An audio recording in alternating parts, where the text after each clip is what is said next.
तेरे बिन ड्रामे की अगली किस्त में आप देखेंगे कि हया मीरब को सीढ़ियों से गिराकर माँ बेगम के सामने इसकी माँ बनने की हकीकत लाने की कोशिश करती है। इसके बाद माँ बेगम मीरब को हॉस्पिटल लेकर जाती है मुर्तसिम के साथ।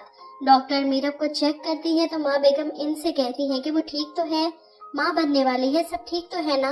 डॉक्टर हैरान होकर जवाब देती है कि ऐसी कोई बात नहीं, इसकी रिपोर्ट्स है मेरे पास। माँ बेगम को यकीन नहीं आ रहा जब मुर्तसिम डॉक्टर को वहाँ से भिजवाने के बाद अपनी माँ को संभालता है कि ऐसा वाकई कुछ नहीं था। मीरब आपको बताना चाहती थी लेकिन आपने इतनी जल्दी ये खबर सबको बता दी, खानदान में मिठाइयाँ भिजवा दी कि वो भी चुप कर गई।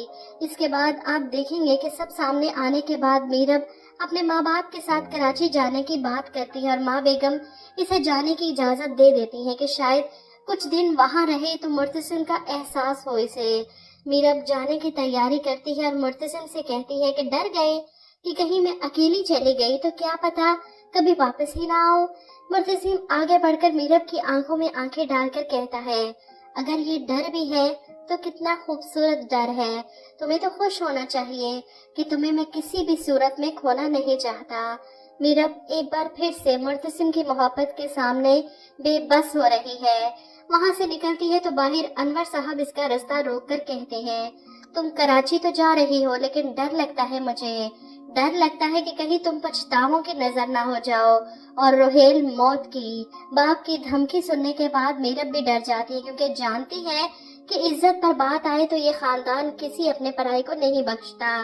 खैर मीरब के घर से जाने के बाद हया को खुली छूट मिल गई थी इसके खिलाफ साजिशें करने की, लेकिन यहाँ पर इसकी मुलाजमा आखिरकार माँ बेगम को सच बता देती है कि किस तरह इन्होंने मीरब बीबी को नुकसान पहुँचाने की कोशिशें की हैं और इनके खिलाफ काले जादू करवा रही है।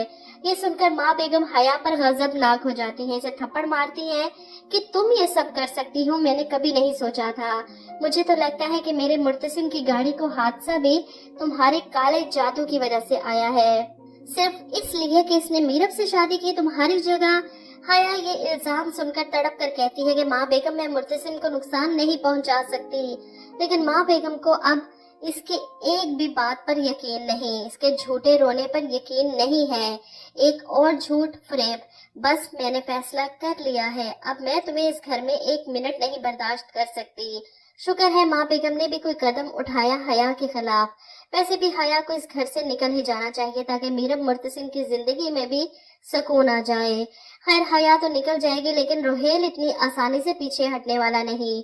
मीरब को चाहिए था कि वह सख्त अल्फाज में रोहेल को मना करती, लेकिन इसने ऐसा नहीं किया बल्कि रोहेल से मिलने का वादा भी कर लिया और कराची जाकर मिलेगी भी इससे।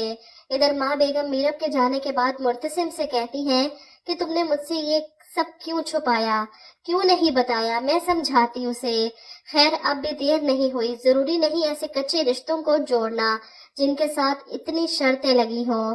मैं तुम्हें इजाजत देती हूँ कि अगर मीरब तुम्हें शोहर का दर्जा नहीं देती तो छोड़ दो इसे। माँ बेगम की बात सुनकर मुर्तसिम हैरान है, ऐसा नहीं हो सकता माँ बेगम, बीवी है वो मेरी, मीरब को छोड़ने का सवाल ही पैदा नहीं होता, मोहब्बत करता हूँ मैं उससे। था हमारा अगला एपिसोड का ट्रेलर एक्सप्लेन।